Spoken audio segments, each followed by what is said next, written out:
Bapa di dalam surga, kami bersyukur, kami berterima kasih kepadamu Tuhan.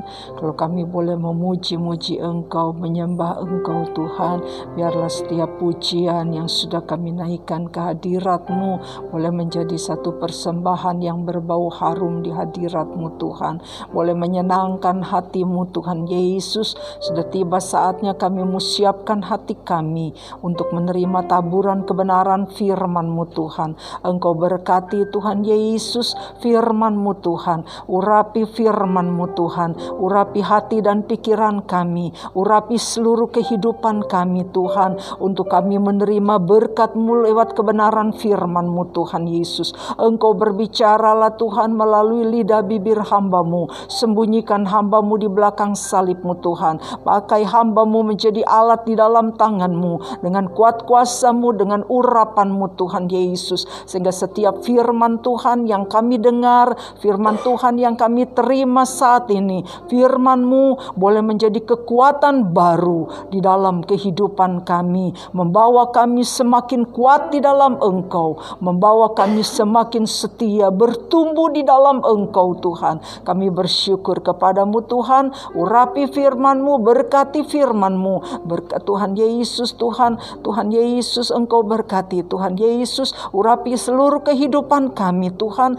untuk kami menerima kebenaran firman-Mu Tuhan. Terima kasih Tuhan Yesus, kami sambut firman-Mu Tuhan dengan penuh ucapan syukur kami. Di dalam nama Tuhan Yesus kami sudah berdoa serta kami mengucap syukur. Haleluya. Amin. Puji Tuhan, silakan duduk saudara. Puji Tuhan saudara-saudara, kita bersyukur kepada Tuhan kesempatan yang Tuhan berikan bagi kita untuk kita bersyukur kita masih bisa beribadah kepada Tuhan ya. Puji Tuhan, Tuhan memberkati. Saudara-saudara, firman Tuhan saat ini saya ambil dari Matius pasalnya yang ke-25 ayat 1 sampai ayatnya yang ke-13. Matius pasal 25 ayat 1 sampai ayatnya yang ke-13. Di situ judulnya adalah Gereja Tuhan di Akhir Zaman. Gereja Tuhan di akhir zaman. Nah, saudara-saudara, kalau saudara lihat di dalam Matius pasalnya yang ke-1 ayatnya yang ketiga, ayat 1 sampai 13 ini menceritakan tentang keadaan gereja Tuhan di akhir zaman. Keadaan gereja Tuhan di akhir zaman itu diumpamakan seperti 10 orang gadis. Kalau saudara lihat ya udah bisa dipasang di slide-nya ya. Puji Tuhan. Keadaan gereja Tuhan di akhir zaman ini diumpamakan seperti 10 orang gadis. Terjemahan lama dikatakan seperti 10 anak darah yang sedang menanti mempelai mempelai pria. Berarti gereja Tuhan ini, gadis-gadis ini adalah mempelai wanita yang sedang menanti mempelai laki-laki. Pengantin, calon-calon pengantin. Nah, saudara-saudara, dikatakan ini 10 dari sekian banyak umat Tuhan yang ada di atas muka bumi ini diumpamakan seperti 10 anak darah. 10 orang gadis yang sedang menanti kedatangan mempelai laki-laki. Kalau saudara lihat di dalam firman Tuhan ini, mulai dari ayat 1 sampai ayatnya yang ke-8, di situ dikatakan dia, saudara-saudara, mereka itu ada 9 persamaan. Sebelum saya masuk kepada 9 persamaan, saudara, dikatakan di sini, saudara-saudara, mereka ini 10 anak darah ini, mereka masing-masing mempunyai pelita. 10 anak darah ini masing-masing mempunyai pelita. Pelita mereka masing-masing menyala. Itu ada 9 persamaan itu. Masing-masing punya sama-sama 10 anak darah ini sama-sama anak gadis, sama-sama punya pelita, sama-sama pelitanya menyala, sama-sama sedang menanti mempelai, sama-sama dikatakan mereka sempat tertidur dan sebagainya. Kalau saudara baca terus ya di dalam di dalam ayat ini ya, nah saudara, dikatakan di sini mereka diumpamakan dari 10 anak darah ini dibagi kelompok, 2 kelompok, 5 darah pandai dan 5 darah bodoh. Apa yang menyebabkan mereka berbeda, pandai dan bodoh? Nanti kita lihat. Kayaknya nggak sekarang kita bahas itu ya, tentang perbedaan itu ya. Nah, sekarang yang kita lihat di sini saudara-saudara, mereka masing-masing mempunyai pelita. Sama-sama saudara kita lihat di dalam Mazmur pasalnya yang ke-119. Mazmur 119 ayatnya yang ke-105. Mazmur 119 ayat 105, di situ dikatakan, firman-Mu adalah pelita pada kakiku dan terang pada jalanku. Firman Tuhan adalah pelita pada kakiku, katanya. Firman Tuhan itu pelita yang menerangi jalan hidup kita. Gereja Tuhan punya pelita. Di sini dikatakan gereja Tuhan ini 10-10-nya ini punya pelita. Pelita itu berbicara tentang apa tadi? Mazmur 119 ayat 105 katakan, firman-Mu pelita pada kakiku. Berarti firman Tuhan adalah pelita. Berarti 10-10-nya, 5 darah pandai dan 5 darah bodoh, masing-masing punya pelita, masing-masing punya firman. Saudara-saudara, kita sebagai gereja Tuhan, kita perlu firman di dalam kehidupan kita. Karena firman itu yang menerangi jalan hidup kita. Firman Tuhan itu yang menuntun kehidupan kita. Itu katakan di sini, firman-Mu adalah pelita pada kakiku, terang pada jalanku. Yang menerangi jalan kita. Supaya apa? Kita tidak tersesat, kita tidak jatuh. Kalau jalan kita terang, kita nggak akan jatuh, bukan? Iya nggak? Kalau jalan kita gelap, kita mudah jatuh, saudara. Sebab itu firman Tuhan yang menerangi jalan hidup kita. Firman Tuhan itu yang menjadi terang di dalam kehidupan kita, yang menerangi kehidupan kita, yang menuntun hidup kita supaya kita tidak jatuh, supaya kita tidak tersesat, katanya. Karena apa? Ada firman yang menuntun hidup kita. Nah, 10-10-nya ini, 10 anak darah ini, 5 darah pandai dan 5 darah bodoh, masing-masing punya firman, punya penuntun di dalam kehidupan mereka. Kalau kita lihat, pelita itu dia bisa menyala kalau ada minyak. Biar pelitanya bagus, saudara, tapi kalau nggak ada minyak, dia nggak bisa nyala, bukan? Yang membuat pelita itu bisa menyala karena ada minyak. Minyak di sini itu kita lihat di dalam Efesus pasalnya yang pertama, ayatnya yang ke-13.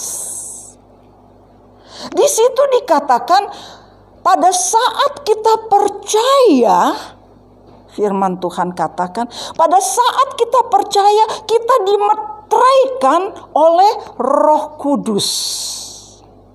Berarti minyak ini berbicara dari hal Roh Kudus. Pelita tadi berbicara dari hal firman. Firman Tuhan dan Roh Kudus itu bekerja sama di dalam pekerjaan penyelamatan gereja Tuhan. Nah, dikatakan di sini Roh Kudus itu menjadi meterai di dalam kehidupan kita pada saat kita percaya.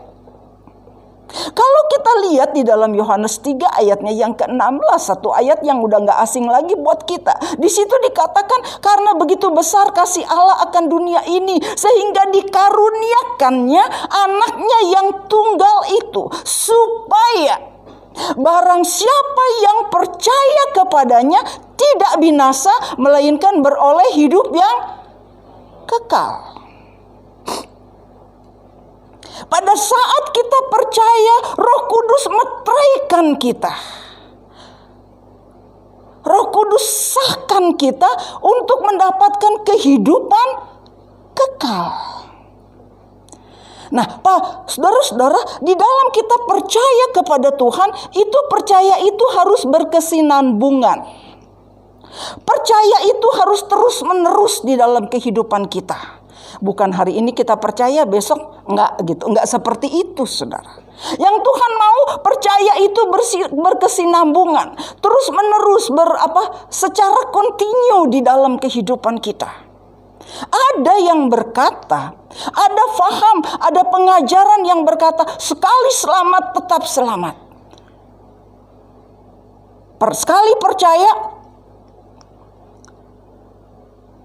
Sekali percaya gitu kan, maksudnya udah gitu, yang penting udah percaya selamat. Untuk hidup selanjutnya ya bagaimana aja. Enggak seperti itu, saudara. Untuk hidup selanjutnya tadi saya katakan bahwa kita di dalam kita percaya kepada Tuhan, percaya itu harus terus menerus, enggak boleh berhenti.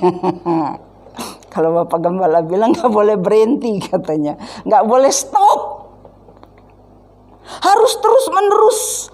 Percaya itu harus tetap ada di dalam kehidupan kita. Bukan hari ini percaya, besok enggak, bukan seperti itu. Yang dimaksud itu mendapat kehidupan kita kekal itu, saudara, kita harus percaya terus di dalam kehidupan kita. Supaya keselamatan itu menjadi bahagian di dalam kehidupan kita. Roh Kudus memeteraikan, ya, minyak itu memeteraikan di dalam pekerjaan keselamatan. Nah, saudara-saudara, dikatakan di sini tadi dikatakan gereja Tuhan terbagi menjadi dua, pandai dan bodoh. Kalau saudara lihat di dalam ayatnya yang keempat, di situ dikatakan terbagi dua, yang pandai dan yang bodoh. Apa yang menyebabkan itu pandai, itu bodoh? 5 darah pandai, 5 darah bodoh. Kalau kita lihat, saudara, di dalam saudara baca terus ini ada 9 persamaan. Dari 5 darah pandai dan 5 darah bodoh ini, 9 punya 9 persamaan, tetapi hanya 1 perbedaan mereka. Letak perbedaannya di mana, saudara? Yang pandai punya minyak persediaan. Yang bodoh tidak punya minyak persediaan. Yang pandai, dia berpikir. Kenapa dia dikatakan pandai? Karena dia berpikir kalau apabila mempelai terlambat datang, kita harus punya minyak persediaan. Karena apa? Apabila mempelai terlambat datang, disitulah minyak persediaan diperlukan.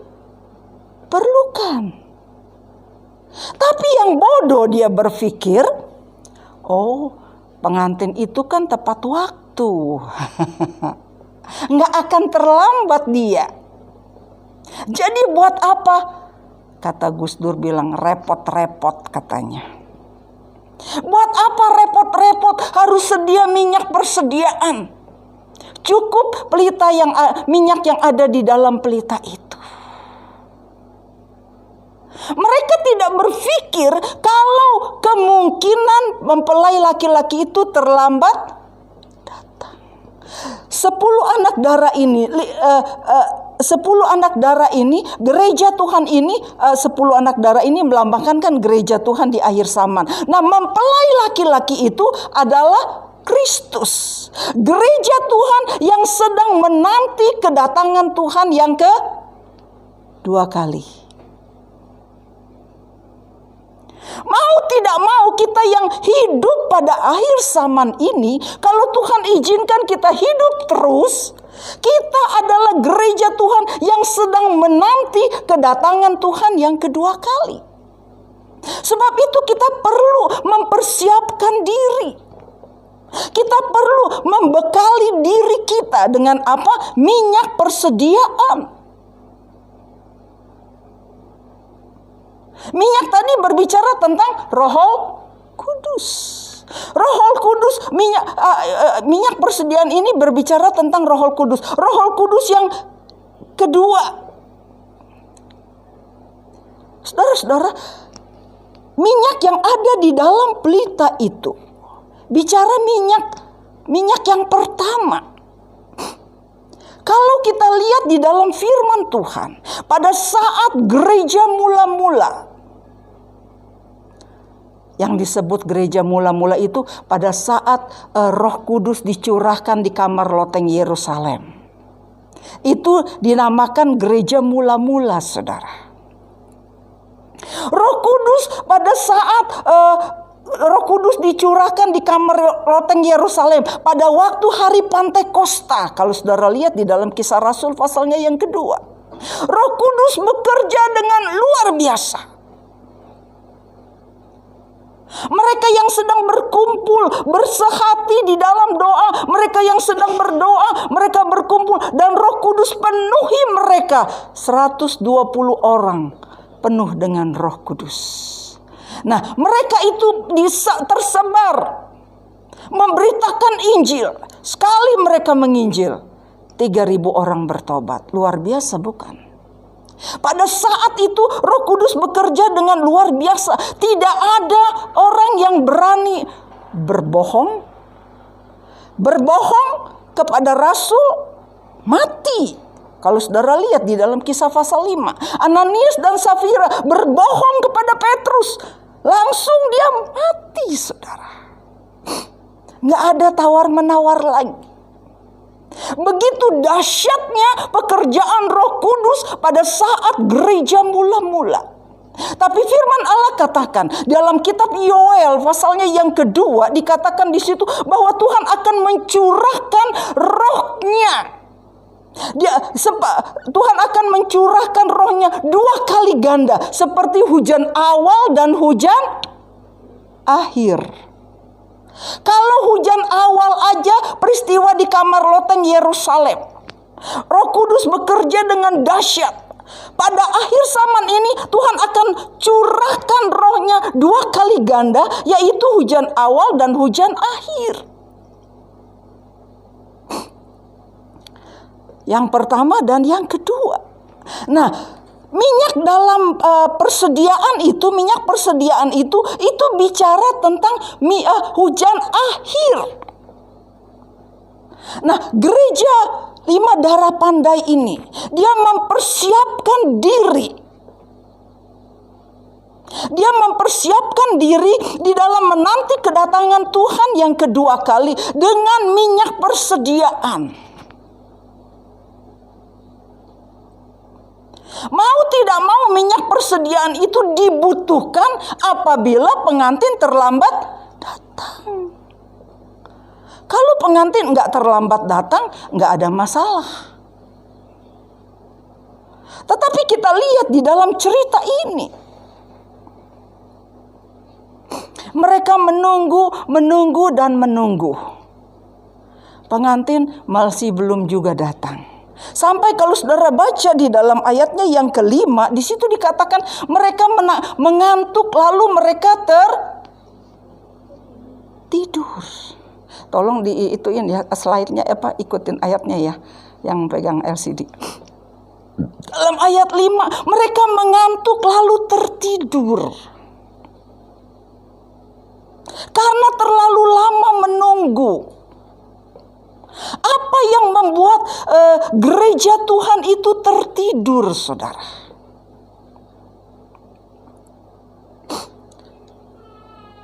Yang membuat gereja Tuhan tertidur, zona nyaman, saudara. Kalau gereja Tuhan itu merasa sudah nggak ada beban, nggak ada pergumulan, Membuat gereja Tuhan itu terlena, betul. Ya, lebih enak pakai kata terlena. Nggak ada beban, nggak ada pergumulan, membuat gereja Tuhan terlena katanya. Orang ibadah cuma sekedar beribadah, tetapi nggak ada satu kebutuhan. Saya perlu Tuhan. Kan kalau kita dalam pergumulan kan kita butuh ya saudara ya. Kita butuh Tuhan. Kalau kita ada di dalam seperti tadi saya katakan beban, pergumulan, kita setiap saat kita butuh Tuhan. Ada pergumulan, ada satu itu yang membuat kita bangkit. Tetapi kalau kita ada tenang-tenang, gereja Tuhan ada di dalam keadaan tenang-tenang, terlena tadi dibilang, membuat mereka jadi istilahnya kebaktian cuma sekedar beribadah. Tetapi mereka tidak mengalami apa yang namanya kuasa ibadah itu. Karena nggak ada pergumulan di dalam kehidupan ini. Dikatakan, firman Allah katakan mereka 10-10-nya tertidur. Baik yang pandai maupun yang bodoh.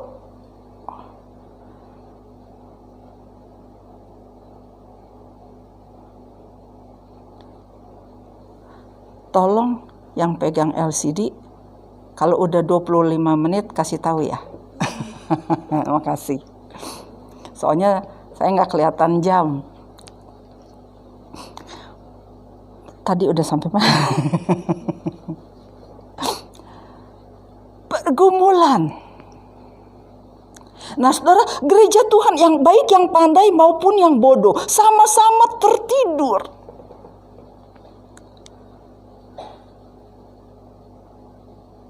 Tetapi saudara, kalau saudara lihat di dalam ayatnya yang di dalam ayatnya yang kelima ya, mereka semua tertidur.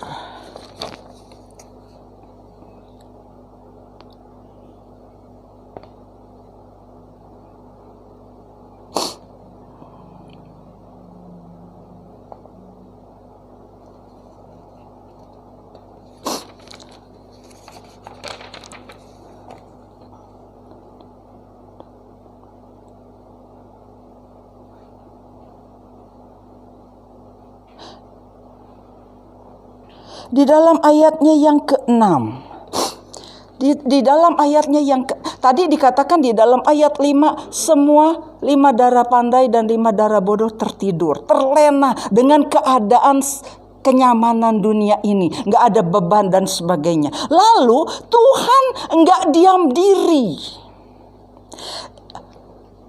Pada saat terjadi tengah malam. Di dalam ayatnya yang ke-6. Pada saat tengah malam terdengarlah apa? Seruan. Orang berseru katanya terjemahan baru ya. Kalau dalam terjemahan lama dikatakan pada saat tengah malam terdengarlah seruan. Bangun. Siapkan dirimu. Mempelai laki-laki datang. Pada saat gereja sedang tertidur, terdengar seruan.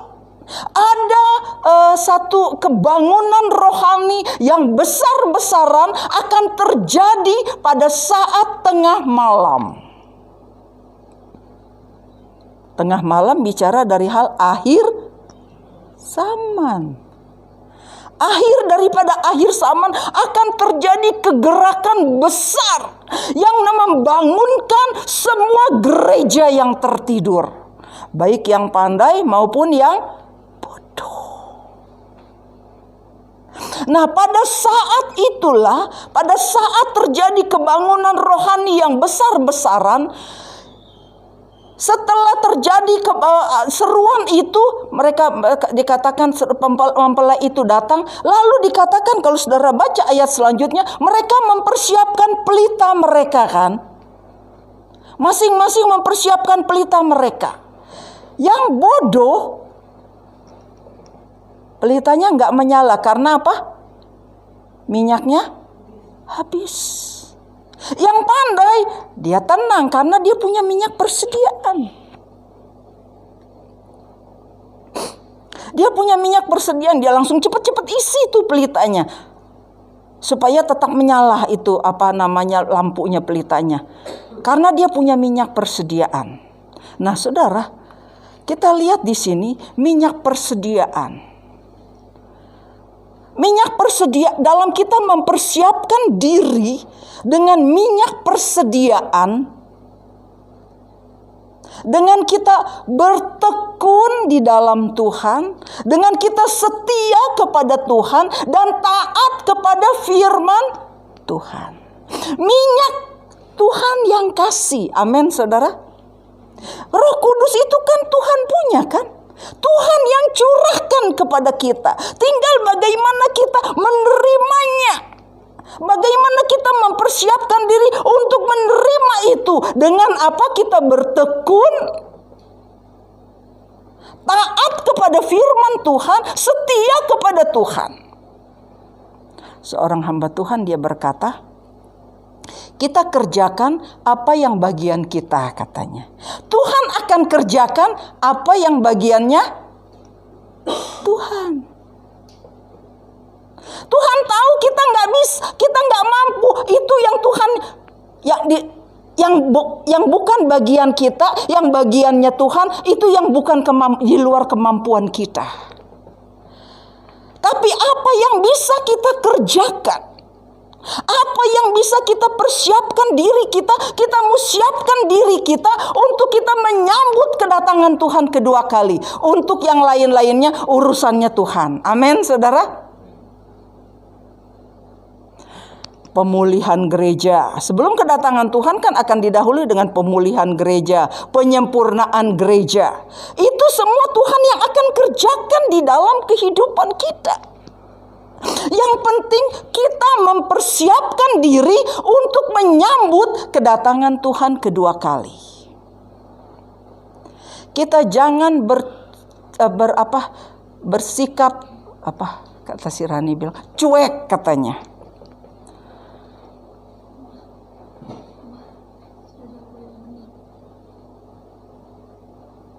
Kita harus benar-benar mempersiapkan diri karena hari-hari di mana kita hidup pada akhir zaman ini menjelang kedatangan Tuhan kedua kali.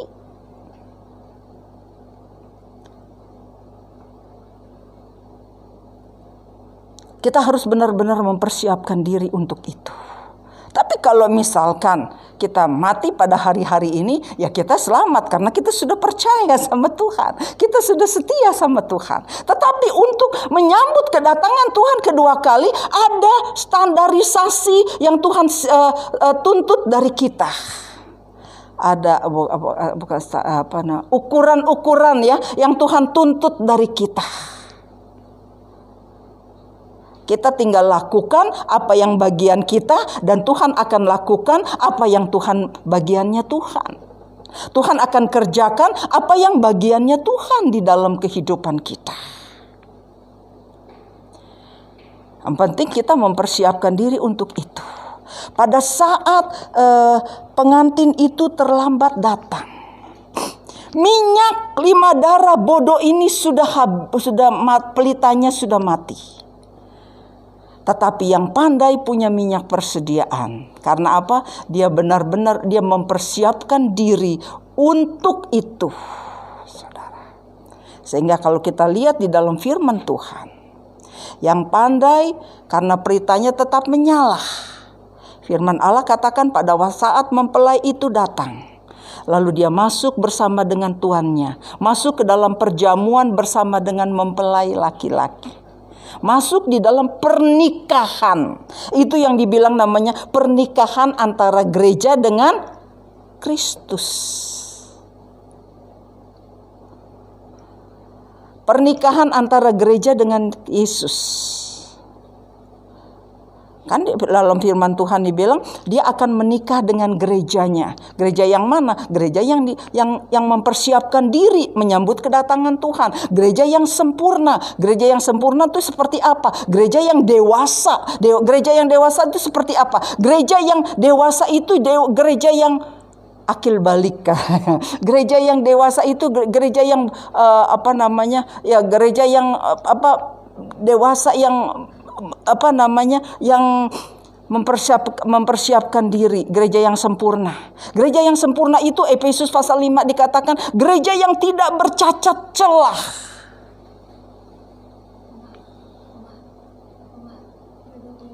Oh, udah selesai. Oh ya, Tuhan tolong ya. Minggu depan kita lanjutkan lagi. Jadi minggu depan kita lanjutkan lagi, berarti ini bisa jadi kita lihat nanti apa yang terjadi dengan 5 darah yang bodoh. Ya, karena dia nggak mempersiapkan diri untuk menyambut mempelai laki-laki, apa yang mereka alami kita lihat nanti minggu depan. Tuhan tolong kepada kita semua, biarlah kita yang ada pada saat ini kita mau mempersiapkan diri, membekali diri untuk menyambut kedatangan Tuhan kedua kali. Dengan kita mau tetap tinggal bertekun, tetap setia kepada Tuhan, kita tetap taat kepada firman Tuhan, maka Tuhan akan bekerja di dalam kehidupan kita, membentuk kehidupan kita, mempersiapkan kita, memulihkan kita, menyempurnakan kita. Tuhan tolong kepada kita semua. Sama-sama kita bangkit berdiri, kita mau tundukkan kepala, kita mau berdoa. Haleluya. Kasih Bapa yang ada di dalam surga, kami bersyukur, kami berterima kasih kepadamu Tuhan.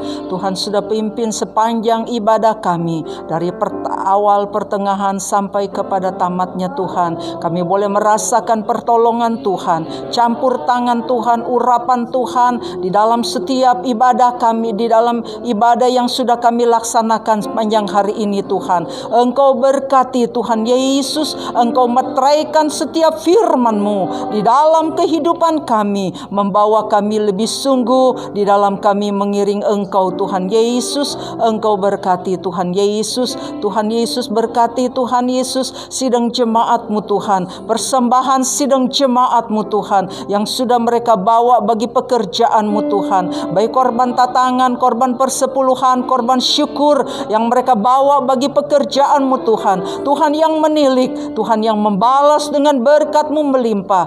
Tuhan, nama-Mu dipuji, nama-Mu dipermuliakan, diagungkan Tuhan. Terima kasih Tuhan Yesus, terima kasih Tuhan. Kalau sebentar kami akan berpisah satu dengan yang lain, kami akan pulang ke rumah kami masing-masing Tuhan, beserta kami dalam perjalanan. Jauhkan kami dari mara bahaya rencana orang jahat. Tutup bungkus kami dengan kuasa-Mu Tuhan. Kami boleh tiba di rumah masing-masing dengan selamat daripada Tuhan. Engkau berkati kami sepanjang minggu ini, dalam setiap kegiatan kami, tugas pekerjaan yang kami hadapi, baik di rumah Tuhan, di kantor, dimanapun kami berada Tuhan. Engkau memberkati Tuhan, yang campur tangan Tuhan, yang buka jalan Tuhan, yang memberkati Tuhan dalam setiap usaha pekerjaan sidang jemaat-Mu. Biarlah nama-Mu dipuji, nama-Mu dipermuliakan Tuhan. Kembalikan kami pada minggu depan untuk kami boleh beribadah bersama di tempat ini. Tuhan tolong, Tuhan memberkati. Berkati mereka yang tidak sempat hadir pada saat ini Tuhan. Berkati mereka Tuhan, mereka yang ada di rumah, mereka yang ibadah di rumah masing-masing Tuhan. Berkati mereka Tuhan,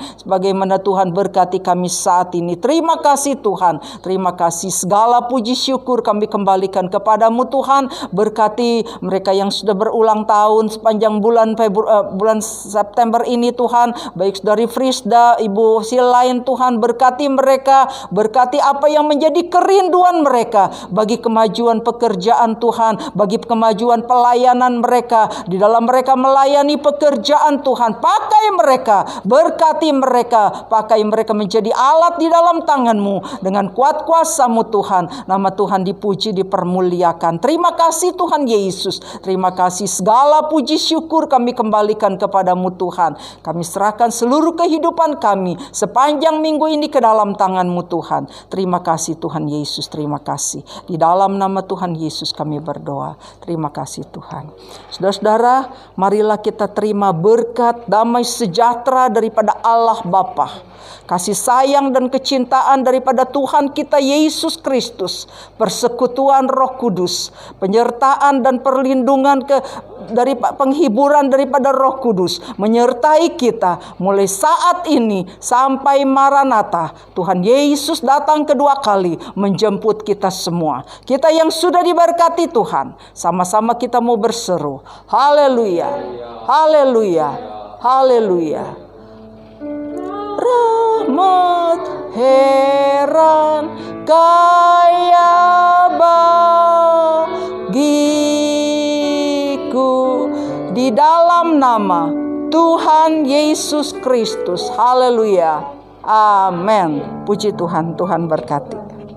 Haleluya.